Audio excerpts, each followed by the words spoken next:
과학과 전쟁 5주차 3차 시 수업을 시작하겠습니다. 이번 시간에는 인터뷰 두 번째 시간입니다. 그래서 지난번 첫 번째 인터뷰 시간에 이어가지고 계속해서 육군사관학교 방기현 교수님을 모시고 고대 및 중세 시대의 과학과 전쟁에 대해서 학습을 해보도록 하겠습니다. 지난 첫 번째 인터뷰 시간에 사실은 그 로마 제국의 어떤 과학과 전쟁에 대해서도 좀 저희가 알아봤어야 되는데 그때 너무 자세하게 이렇게 또 알려주셔가지고 미처 못했습니다. 그래서 이번 시간에 추가적으로 거기에 대해서 우리 교수님의 고견을 듣고 나머지를 진행하도록 하겠습니다. 자, 교수님 또 이렇게 시간 내주셔서 감사합니다. 네, 감사합니다. 예. 제가 말씀드렸지만 지난 시간에 로마 제국까지 사실 알아봤어야 되는데 네, 맞습니다. 로마 제국이 너무 중요해서 그런지 못하고 지금까지 네. 넘어왔습니다. 그래서 로마 제국을 일반적으로 생각하면 2000년 넘게 네, 아주 긴 시간 동안 세계를 지배했던 이 강대국으로는 알고 있지만 너무 강대국이어서 그런지 뭐 적수가 없어서 그런지 사실은 전쟁이 좀 없고 또 네. 전쟁이 없다 보니까 그런 거기에 따른 과학 기술도 상대적으로 좀 다른 시대와 비교해서는 좀 부족하지 않았나 이런 네, 대중적인 인식이 많습니다. 근데 네.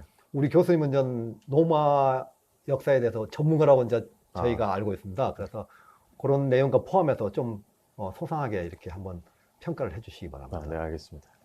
네, 제가 로마사로 박사 학위를 받긴 했는데요. 네. 제가 아는 만큼 성심성의껏 답변을 네. 드리도록 하겠습니다. 네, 일반적으로 그 로마 제국 시기에 그 군사 과학이나 이런 발전이 굉장히 상대적으로 미진했다라는 평이 있는데요. 당대 로마인이나 이제 저 같은 로마사 전공자가 들으면은 좀 상당히 서운해할 그런 얘기가 아닌가 싶습니다. 그래서 제가 이 시간을 빌어서 좀 변론을 해보려고 합니다. 교수님께서 잘 말씀해 주셨지만 이 기원전 753년부터 이제 콘스탄티노폴리스 공방전에서 이제 동로마 제국의 수도인 콘스탄티노폴리스가 함락될 때까지 1453년입니다. 서기.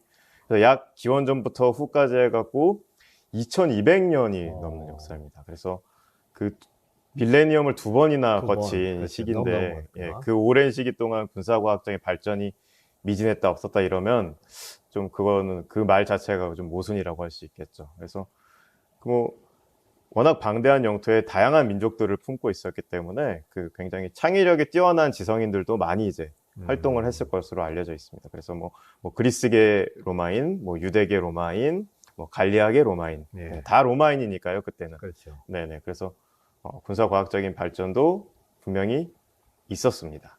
네, 근데 그럼에도 불구하고 이제 그런 뭐랄까요 저평가가 있는 이유는 제 생각에는 그렇습니다. 그러니까 일각에서 어떤 학자는 로마인들이 만들어 놓은 것 치고 진짜 로마다운 게 없다 이런 평을 할 정도로 새로운 게 없다. 네, 새로운 게 없다라고 할 정도로 로마인들은 자기가 뭔가를 이렇게 창의적으로 개발하기보다는 모르겠습니다. 이게 또 다른 창의성의 다른 면모일 수도 있는데 다른 이들이 만들어 놓은 것들을 잘 조합하고 효과적으로 효율성을 높여서 활용하는 것을 더 선호했습니다. 그래서 우리가 흔히 로마는 또 군단병이 유명하지 않습니까? 그렇죠. 로마 보병의 이제 대표적인 무기라고 할 수 있는 글라디우스와 스쿠툼이 있습니다. 글라디우스는 이제 로마의 검이고 스쿠툼은 로마의 방패인데 당연히 로마인의 것이라고 우리가 받아들이기 쉬운데 그것도 다른 이들에게서 로마인들이 적으로 상대해야 했던 부족들의 무기를 차용해서 개량시킨 이제 검과 방패라고 할 수 있겠습니다. 네, 그래서 요즘 학생들은 그래서 잘 모를 텐데요. 그러니까 저는 이제 어렸을 때 무협지를 좀 많이 봤거든요. 무협지 보면은 이제 가장 상대하기 까다로운 고수가 그 남의 기술들이 이렇게 딱 흡성대법이라고 하나요? 그래가지고 남의 기술을 다 이렇게 훔쳐갖고 자기가 이제 활용하는 이제 그런 고수들을 상대하기 굉장히 까다로운데 로마가 딱 그런 케이스라고 보시면 되겠습니다. 그 서기 3세기 말이 지나게 되면 로마군도 이제 기병으로 많이 전환이 되게 됩니다. 중장 기병들을 많이 활용하게 되는데 그 중장 기병마저도 로마군이 이제 상대했던 동방의 사산조 페르시아의 중장 기병들 많이 차용한 모습을 이제 보이게 됩니다. 그래서 로마군은 이제 그런 식으로 자신들의 이제 나름대로 독창적인 군사과학적인 발전을 이뤄냈다고 볼 수 있겠습니다. 한 가지 더 강조드리고 싶은 게 로마 병사들, 로마 군인들은 타고난 이제 전투 기계, 네. 예, 워머신이라고 막 얘기하는데 기계이기도 했지만 탁월한 엔지니어이기도 했습니다. 예, 그래서 그 로마군이 이제 이동을 원활하게 하기 위한 가도망도 로마군이 많이 건설했고요. 그렇죠. 수로망도 로마군이 많이 건설했고요. 네. 그리고 주둔지 근처의 성벽 같은 것들도 다 로마군이 건설했습니다. 그래서 굉장히 이제 인프라스트럭처를 이제 구축하는데 로마군이 굉장히 큰 기여를 했다라고 할 수 있습니다. 그래서 심지어는 이제 오늘날 유럽에 있는 도시들 중에 굉장히 유명한 많은 도시들, 뭐 스트라스부르나 뭐 파리나 네. 뭐 이런 유명한 도시들이 대부분 로마 군단 주둔지로부터 시작된 경우가 많이 있습니다. 그렇죠. 예, 로마군이 이제 이동하고 나면 그 주둔지에 뭐 도로망이나 수로망이나 이런 것 인프라가 너무나 잘 갖춰져 있기 때문에 예. 거기에 민간인들이 들어와서 사서 살면서 도시가 만들어지는 거예요. 그렇죠. 예, 오스트리아 빈이나 뭐 이런 도시들 다 그렇게 시작됐다고 할 수 있겠습니다. 로마 수로 같은 경우는 그걸 만든 걸 보면 지금까지도 그렇습니다. 아직 존재하면서 그대로 쓰고 있다는 걸 봤을 때 상당히 네네. 놀라운 점이 없지 않아 있었거든요. 네네. 그래서 네. 이제 저희가 이 과목 배우면서도 마사다 전투에 대해서 좀 학습을 네네. 했습니다. 네네. 그것도 대표적인 그 로마의 공병들이 맞습니다. 예, 그 언덕으로 길을 내고 네네네. 거기다 공성장비를 투입해가지고 맞습니다. 그야말로 그 난공불락이라는 그 요새를 점령한 네네. 그런 사례도 제가 사실은 학습을 했거든요. 그렇죠. 네. 그래서 일반적으로 생각할 때 로마가 뭐 별 발전 없다 이런 것은 저도 사실 개인적으로는 동의는 안 하는데 오늘 네. 교수님께서 아주 좋은 내용으로 이렇게 설명을 해주신 저희 것 같습니다. 변론이 좀 성공을 거뒀으면 좋겠습니다. 그리고 이제 그다음 이어서 중세 시대가 시작되는데 사실은 네네. 동로마 그 멸망 그 시기하고 그렇죠. 중세 네. 시대가 사실 맞물려 있다고 볼 수 있겠죠. 네네. 그게 이제 중세 시대가 여는 결정적인 역할이 이제 동로마 제국이 멸망하는 그 과정과 서로마 연결이- 제국이 예. 멸망했을 때 이제 고대가 끝났다고 이제 많이 그렇죠. 얘기하죠. 예, 예. 예. 그러면 그런 맥락에서 네네. 일반적으로 생각할 때 로마도 그랬기 때문에 중세 시대도 사실은 뭐 큰 뭐 이렇게 변화가 없이 네네. 그냥 그 안 구역 내에서 그냥 토닥토닥 하지 않았나 이런 네네. 인식이 상당히 많습니다. 네네네. 근데 대표적으로 뭐 저희가 중세 시대에 한번 떠오르는 게 이제 뭐 중세 기사 네네, 맞습니다. 이런 것이 많이 떠오르고 또 이제 공성법, 네네. 공성법에 따라서 또 이제 성을 방어하는 거 네네. 뭐 이런 발전도 사실은 있었습니다. 맞습니다. 있었고 또 거기에 따라서 전쟁 양상에 따른 무기 체계 이런 것도 어느 정도 발전이 있는 거로 네네. 저희가 이제 이 수업을 학습하면서 일부 제가 가르치고 그렇게 했는데 네네네. 우리 교수님께서는 이제 중세 시대에 대해서는 또 어떻게 평가하시고 그게 네. 대표적인 또 무기 체계는 어떤 걸 또 생각하고 계신지 한번 말씀해 네네. 주십시오. 네, 저는 이제 중세를 많이 설명할 때 이제 고대와 단절된, 그러니까 고대가 딱 끝나고 중세 시작 이런 식으로 이제 설명하는 걸 별로 선호하지 않고요. 예. 예, 고대의 연장선, 그러니까 고대와 중세 사이의 그 연장선, 계속 이어서. 틈새 시기를 굉장히 주목해서 보는. 요즘엔 그래서 그 시기만 주목해서 후기 고대라는 레이트 앤티큐티라는 용어까지 나올 정도로 이제 그 부분을 전 되게 굉장히 관심 있게 바라보고 있습니다. 그래서 중세가 워낙 이제 중세도 1000년이 되는 이제 그렇죠, 1000년 굉장히 오랜 시간이고 또 중세 같은 경우는 굉장히 권력이 파편화되어 있습니다. 그러니까 고대 같은 경우는 이제 유럽을 로마 제국이 장악했기 때문에 어느 정도 이제 일관성이 있다라고 본다면 중세 같은 경우는 워낙 파편화된 권력들이 저마다 이제 지역에서 발전을 하기 때문에 뭔가 이렇게 일괄해서 말하기가 참으로 까다로운 그런 시기라고 할 수 있습니다. 예. 근데 그럼에도 불구하고 몇 가지 이제 공통적인 특징들을 꼽아보자면 이제 교수님께서 말씀해 주셨다시피 이제 중장기병들이 이제 전장의 중심에서 이제 그렇죠. 활동하는 이제 그들이 곧 기사로 이제 예. 활동을 하게 되는 거죠. 근데 사실 이제 중장기병은 3세기 말부터, 그러니까 로마 제국 시기 때 3세기 말부터 이제 점차적으로 기병 전력이 증강되어 오고 있었습니다. 그러니까 로마 제국의 변경에 있었던 뭐 사산족 페르시아나 게르마니아, 뭐 서고트족 같은 이런 이민족들이 기병화된 전력으로 공격을 들어오다 보니까 로마도 그에 대응하려면 기병 전력을 기병을 확충해야 해야죠. 했었던 거죠. 네. 그래서 3세기 말부터 기병 전력이 꾸준히 확충되어 온 상태. 그래서 8세기 정도가 되면은 이제 보병을 거의 대체할 정도로 기병전 위주로 이제 전쟁이 네. 벌어지는 그런 모습들을 보게 됩니다. 그래서 우리가 기사의 출현은 중세 시작 기사 탄생 딱 이렇게 보면 안 될 것 같고요.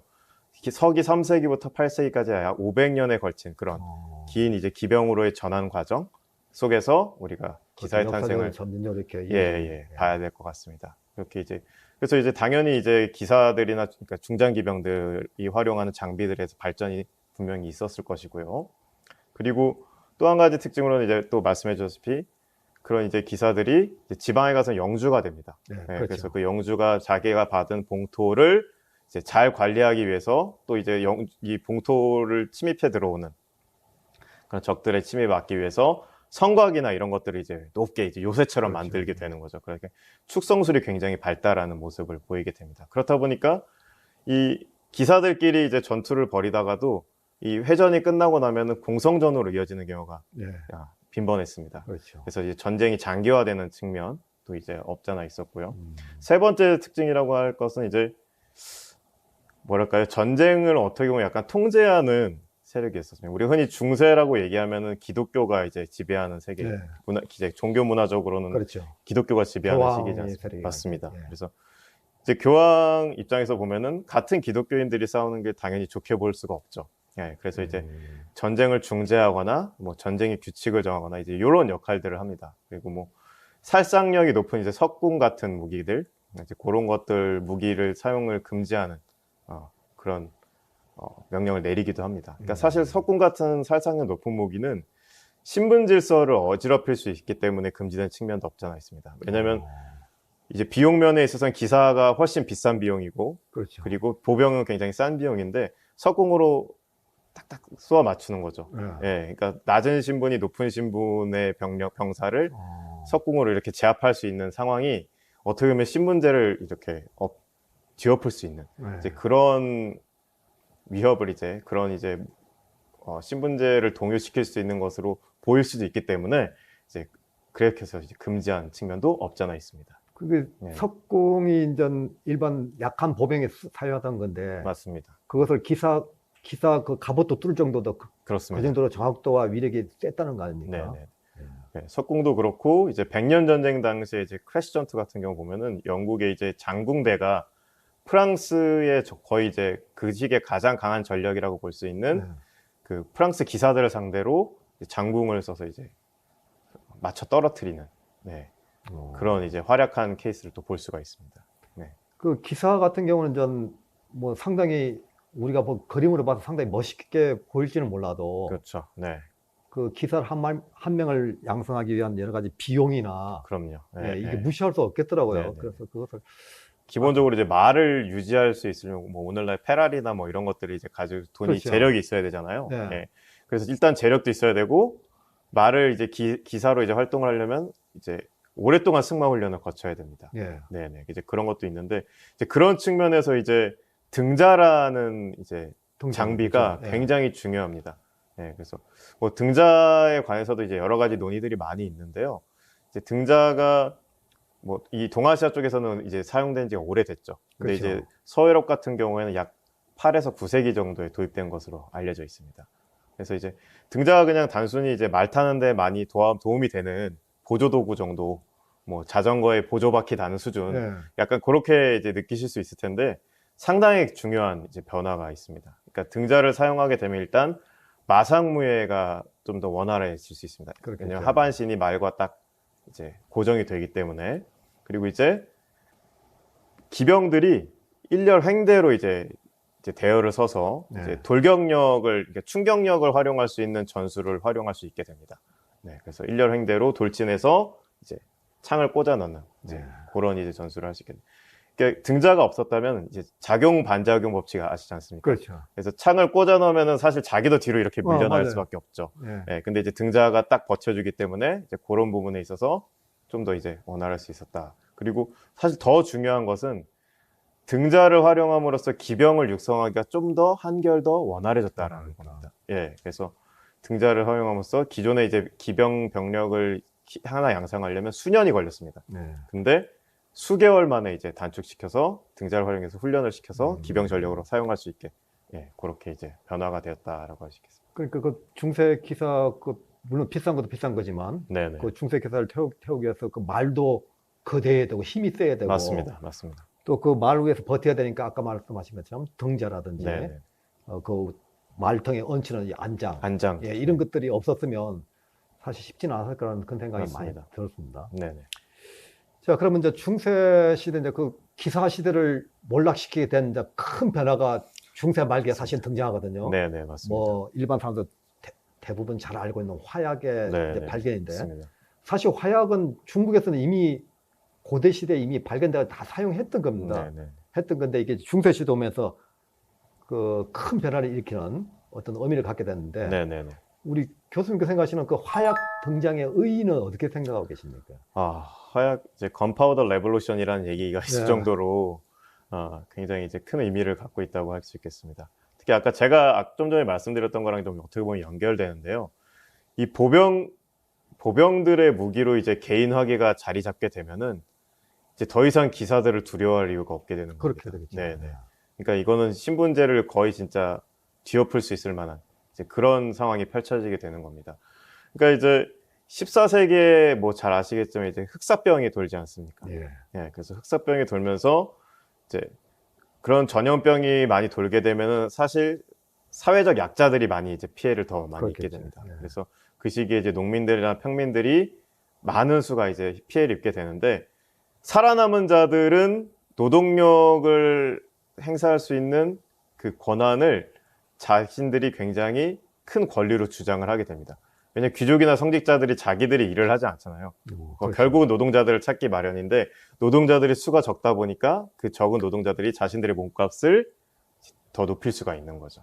그러니까 그런 인물들이 이제 경제력을 갖추게 되면서 전쟁에 참전할 때도 기사들을 위협할 수 있는 이제 굉장히 강력한 창이나 칼이나 이런 것들로 이제 무장을 하게 되는 겁니다. 그렇죠.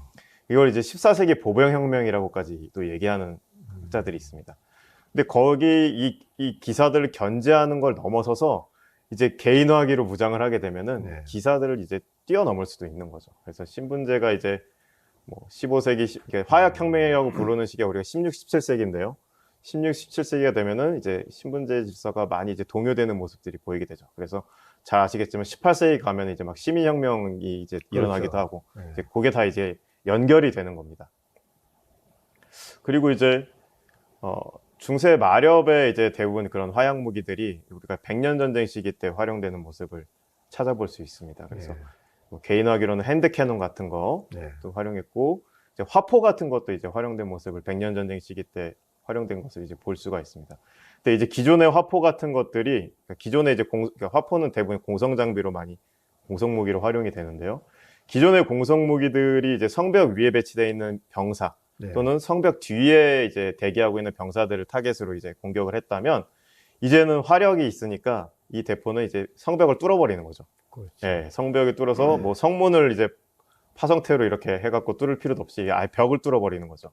네, 그래서 대표적인 사례로 이제 콘스탄티노폴리스 공방전에서 이제 오즈만 투르크 군이 사용했던 우르바누스 거포라는 게 있습니다. 뭐 무게가 엄청나서 수십 톤에 달해서 황소 몇십 마리가 이렇게 이동시켜야 그렇죠. 됐다라는 그런 대포가 있습니다.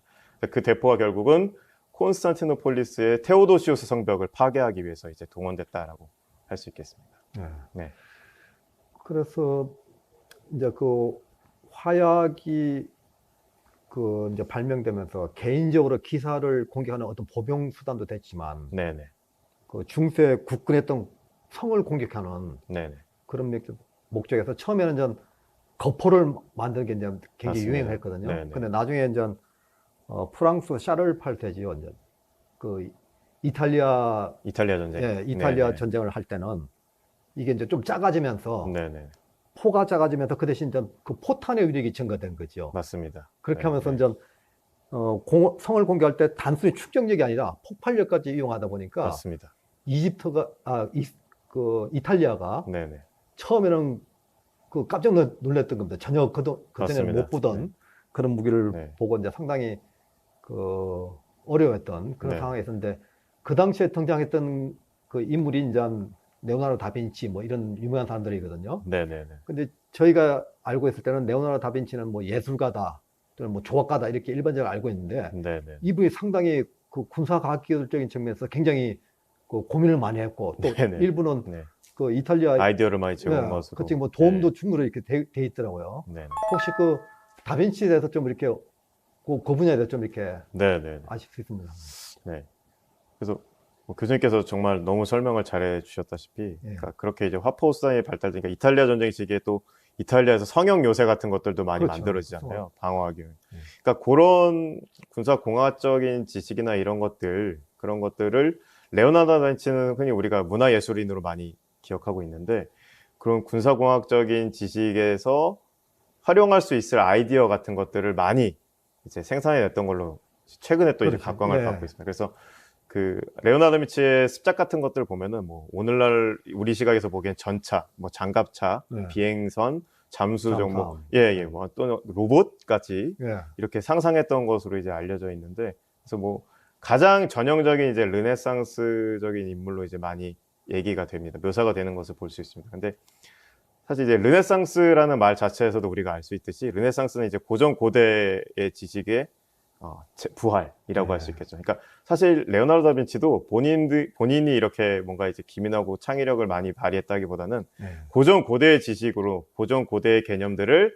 많이 이렇게 영감을 받아서 아이디어를 짜냈던 게 많이 있습니다. 예. 그리고 이건 천재의 뭔가 특징이라고 볼 수 있는데요. 완성품이 많지 않습니다. 그렇죠. 예, 그래서 이제 그 지금 제가 방금 말씀드렸던 그런 장갑차나 뭐 비행선 이런 것들도 대부분 습작입니다. 예. 그래서 실질적으로 이거를 완성품의 형태로 만들어냈는지는 사실 정확치가 않습니다. 네, 그런데 이제 중요한 거는 그런 레오나르도 다빈치가 활동을 잘 하려면 자본과 시간이 필요하다는 거죠. 그런 그렇죠. 천재적인 이제 예. 지식인들이 이제 제대로 이제 뭔가 완성품을 내놓기 위해선 자본과 시간이 많이 이제 투자가 돼야 된다라는 거죠. 네, 그런 의미에서 저는 이제 뭐 현대전이나 이제 오늘날 우리나라에서 군산복합체의 역할이 굉장히 중요하다라고 이제 생각이 됩니다. 네. 네. 그러니까 뭐 다빈치가 예술가나 건축가인데 사실 그 본업을 하기 위해서는 아까 말했던 방식은 뭐 돈이 있어야 되거든요. 맞습니다. 네. 네, 그런 게 없다 보니까 군사 이쪽에 관심을 갖고 또 자기가 제안도 했더라고요. 제안을 했는데 네네. 그 당시에 있던 그 이제 뭐 성주나 이런 사람들 있죠. 네네. 그런 사람들이 그것을 받아들일 만한 네네. 그런 수준이 도저히 안 된 것이죠. 네네. 근데 이제 다빈치의 습작 노트 이런 걸 보니까 그분의 어떤 독창적인 일면도 있지만 사실 또 옛날 그리스 시대의 맞습니다. 어떤 과학 이런 것을 맞습니다. 많이 그 공부를 했나 차용한, 보다. 예, 예. 차용한 볼 수 그래서 그 있습니다. 아이디어 이런 거 가져와 가지고 맞습니다. 자기가 좀 그 시대에 맞게 이렇게 많이 변형을 했는데 네. 그것이 현대에 그대로 적용돼 가지고 지금 거의 비슷한 모양으로 이렇게 무기가 네, 됐다는 그 거예요. 굉장히 상당히 놀라운 놀랍습니다. 일이죠. 예, 네. 네, 맞습니다. 자, 오늘 육군사관학교 방기현 교수님을 모시고 로마 제국 시대부터 중세 시대의 과학과 전쟁에 대해서 알아봤습니다. 사실은 저도 학부 과정에 육군사관학교 전사과를 졸업을 했습니다. 근데 그 명칭이 바뀌어가지고 지금 육군사관학교 군사사학과로 명칭이 바뀌었다고 합니다. 그 당시에 상당히 교수님은 거룩하게 보이셨는데 네. 오늘 직접 이렇게 뵙고 인터뷰를 하니까 상당히 감미가 새롭습니다. 그 이제 시간이 좀 마무리할 시간이 됐는데 간단하게 네네. 우리 육군사관학교 네네. 군사사학과에 대해서 간단히 좀 설명을 해주시겠습니까? 네네. 저희 군사사학과는 최정예 그 장교들을 육성하기 위해서 이렇게 이들이 이제 장교로서 지휘관으로서 일선에서 활약할 수 있도록 제반적인 지식을 쌓기 위해서 이제 군사학적 지식, 전쟁사적 지식, 예. 그리고 전략, 전술 이런 것들에 대해서 교육을 하고 있습니다. 그래서 저희과 생도들이 이제 일선 지휘관이 됐을 때 이 생도 시절에 배웠던 지식을 바탕으로 일선에서 이제 훌륭하게 지휘를 할 수 있는, 그리고 병사들을 또 잘 인솔할 수 있는 이제 그런 지휘관으로 거듭나도록 노력을 하고 있습니다. 뭐 저는 아닌데 네. 여기 오는 대부분의 그 생도들은 굉장히 그래도 군에 대해서 애착이 네. 많고 맞습니다. 군 역사에 대해서 많이 공부를 해가지고 자기가 한번 기여를 하고 싶은 그런 큰 꿈을 가진 생도들이 많이 왔던 기억이 있습니다. 네네, 맞습니다. 저도 공부할 때 상당히 어려웠던 기억이 있는데 네. 예, 오늘 또 이렇게 전문가이신 방기현 교수님을 모시고 여러분 아주 좋은 내용으로 공부하기 위해서 상당히 의미 있다고 생각합니다. 여러분 지금까지 고대 시대부터 중세 시대까지 이어서 상당히 쉽지 않은 내용을 학습하느라고 수고 많았고 또 오늘 특별히 시간을 내서 좋은 내용을 이렇게 심도 있게 해주신 우리 판경 교수님께 다시 한번 감사드립니다. 감사합니다. 예. 네. 다음에는 전 중세시대에 이어서 건시시대에 대해서 여러분 계속 과학과 전쟁에 대해서 학습하도록 하겠습니다. 여러분 오늘까지 수업 받느라고 수고 많았습니다.